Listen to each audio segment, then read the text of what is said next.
आप सभी को मेरा नमस्कार। बीजेएस न्यूज में आप सभी का हार्दिक स्वागत है। पल पल की ताजा न्यूज व जनहित के समाचार जानने के लिए आप बने रहिए हमारे साथ हमारे बीजेएस न्यूज के डिजिटल प्लेटफॉर्म पर। आइए रुक करते हैं एक खास खबर की ओर और खबर हमारे बीजेएस न्यूज के मुख्य संवाददाता जोगेंद्र सिंह की रिपोर्ट। कांग्रेस ने विनेश फोगाट को जमानत जब्त सीट दी। 26 सीटों पर नए चेहरे उतारे। बीजेपी के भी 3 सीटों पर नए उम्मीदवार। हरियाणा की सियासत में 10 साल से सत्ता पर काबिज बीजेपी इस बार विधानसभा चुनाव में जीत की हैट्रिक लगाने की जुगत में है। वहीं कांग्रेस सत्ता में वापसी के लिए बेताब है। बीजेपी और कांग्रेस दोनों ने ही चुनावी जंग में अपने अपने सिपहसालार उतार दिए हैं।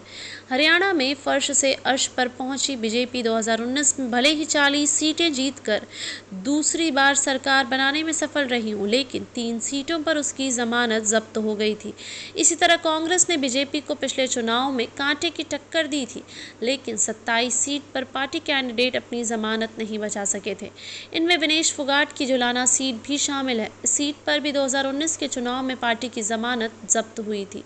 इस बार ऐसा न हो, इसके लिए दोनों ही पार्टियों ने इन सभी सीटों पर पिछले चुनाव में हारे उम्मीदवारों पर दाव लगाने के बजाय नए चेहरों को उतारा है। 2019 में किन सीटों पर बीजेपी कांग्रेस की जमानत जब्त हुई थी? 3 सीटों पर बीजेपी जमानत नहीं बचा पाई। 2019 के विधानसभा चुनाव में बीजेपी के 3 उम्मीदवारों की जमानत जब्त हो गई थी। इन सीटों में पुंडरी, रानिया और पृथला सीटें शामिल हैं।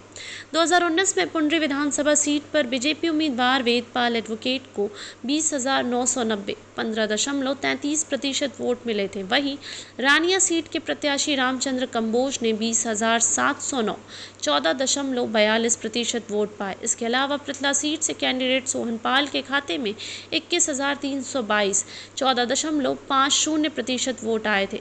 आज की खबर में बस इतना ही। बीजेएस न्यूज में बने रहने के लिए आपका तहे दिल से धन्यवाद।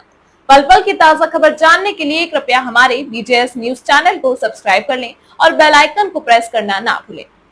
बीजेएस न्यूज आप सभी के उज्जवल भविष्य की कामना करता है। आप सभी स्वस्थ रहें, सुखी रहें। आपसे फिर मिलेंगे एक नई ताजा खबर के साथ। तब तक के लिए मुझे दीजिए इजाजत।